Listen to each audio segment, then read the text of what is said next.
I'll try to rephrase the question quickly. The model in England of fealty, homage and so on, was there a different model in Wales, and how did people react to that, I suppose, is the question, isn't it?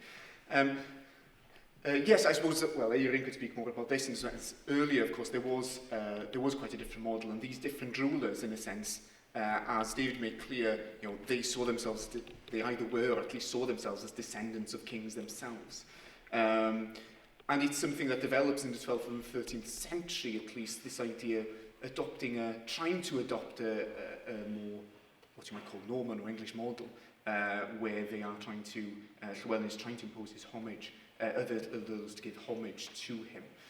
So that's what happens with Llewellyn, and probably at some point he did get some of the other lords to give homage to him.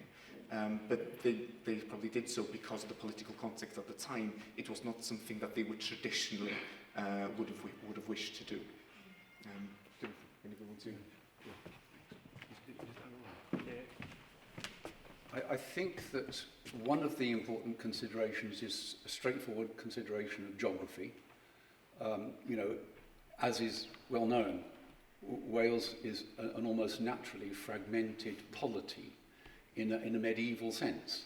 It becomes less as you get stronger forms of communication and of all sorts, and so you can make a polity which is dominated by rivers and mountains and bleak moorland.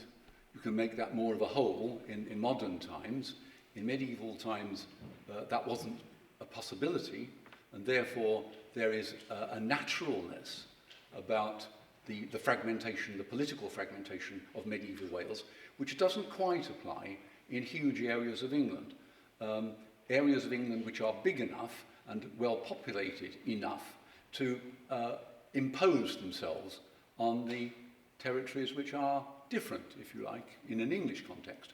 In a Welsh context, there isn't that natural preponderance of power over long periods. What you get, as we go back earlier than the 11th century, you get periods when there are rulers like Hywel like Rhodri Mawr, and there are lots of others who, for a while, impose themselves on large areas of Wales. So you could say that there's a sign that things are becoming, if you like, in inverted commas, heavy inverted commas, more English.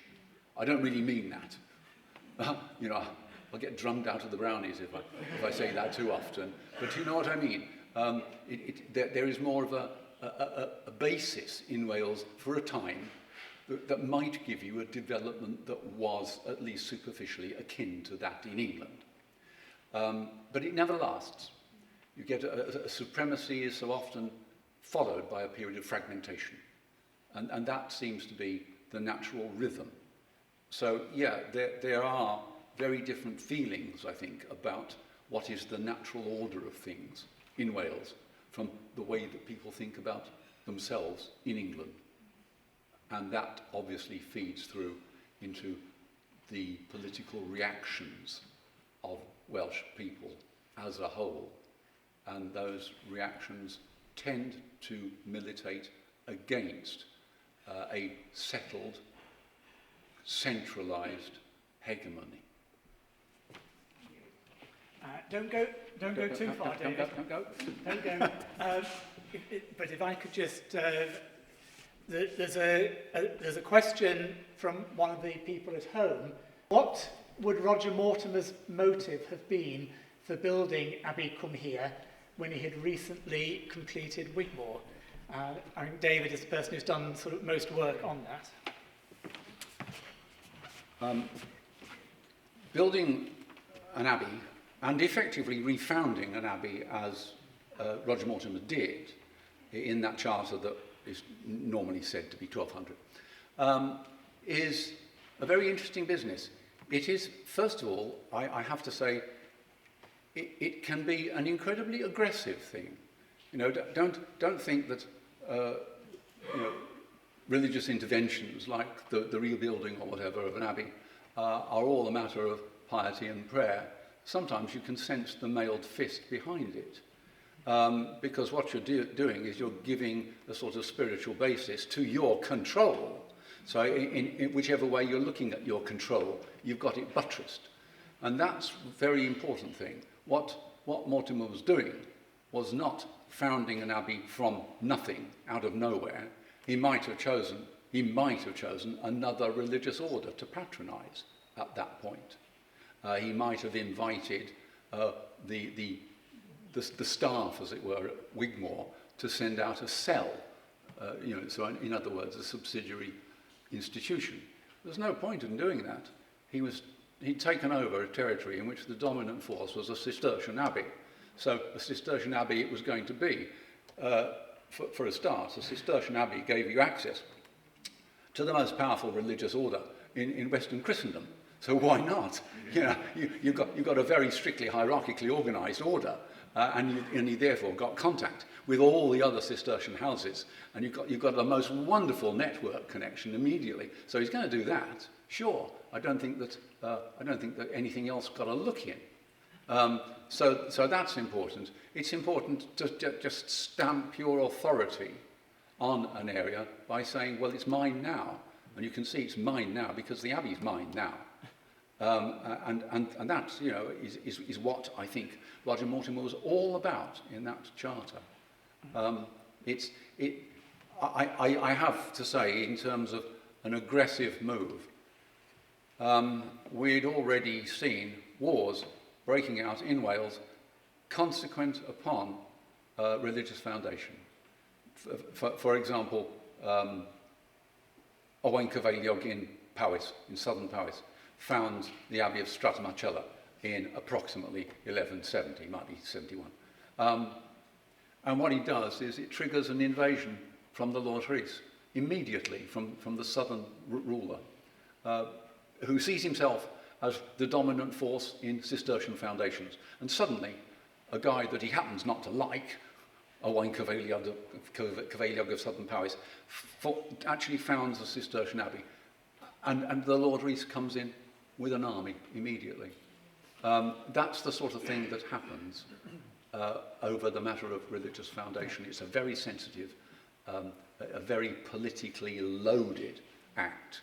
And that's what was happening in 1200 when Roger Mortimer was announcing his dominance by a refoundation. David, there's a supplementary question. Can you see it to read that out? Why? And then quickly answer it. Why is Griffith? No, sorry, the one above. Could Roger Mortimer have started come here? Yes. And after he died, Llywelyn finished it. Yes. Make it longer for David's coronation procession. Yeah.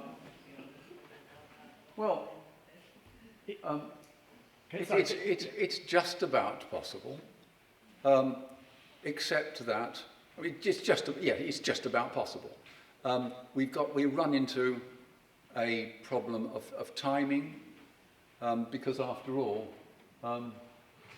if Mortimer started it and was terminated in 1214 by the passage of events, and then Llywelyn comes in 1215, could he have finished? Well, I mean, nobody finished it because it remains unfinished. Okay, a certain amount of archaeological work has suggested that some of the bits that look unfinished might have had buildings on them once, but my word, they were very readily dismantled if they were. I think that by the period we're looking at, therefore, Llywelyn coming in 1215 and then settling down, and it's a settling down process, it's not immediate. We've got to go through things like the Peace of Worcester in 1218 before he's really established and can start doing, playing around with religious development. He's not got a lot of time. He's not got a lot of time because, he's out of action in the last year and a half of his principate because he's suffering from something like a stroke. So you've got to take that off. And has he got the resources? I don't think so. He's got a whole building program on with castles. He's doing other stuff, and that's expensive. And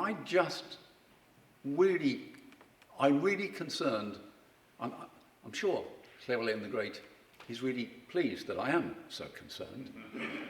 You know, I mean, but I'm concerned that he just doesn't have the resources, I'm afraid. So that's where I stand. Okay. There's time for one quick question. Is there anybody in the hall with just one quick question? Can you shout it out? We can see the remnants of castles, of Norman castles, and the English influence. But at that period, what were the Welsh domestic arrangements like? Especially for the Optimati and the Princes. Well, I can say, I can talk to it. Quickly. Yeah. We don't have any pre-Glyndŵr domestic buildings in Wales. That's the end of it. We do know that there were such things, and we know that they constituted halls. You know, we know that there's a sort of basic format, but I'm afraid that we have no detail. So I'm sorry, but other than the fact that they definitely existed, and the fact that the Optimates, or whatever you want to call them, had fairly swanky places to live. Swanky places by fairly rudimentary standards. I'm under pressure. And indeed, yes, because it's lunchtime. So huge thank you to all our speakers this morning. So thank you very much.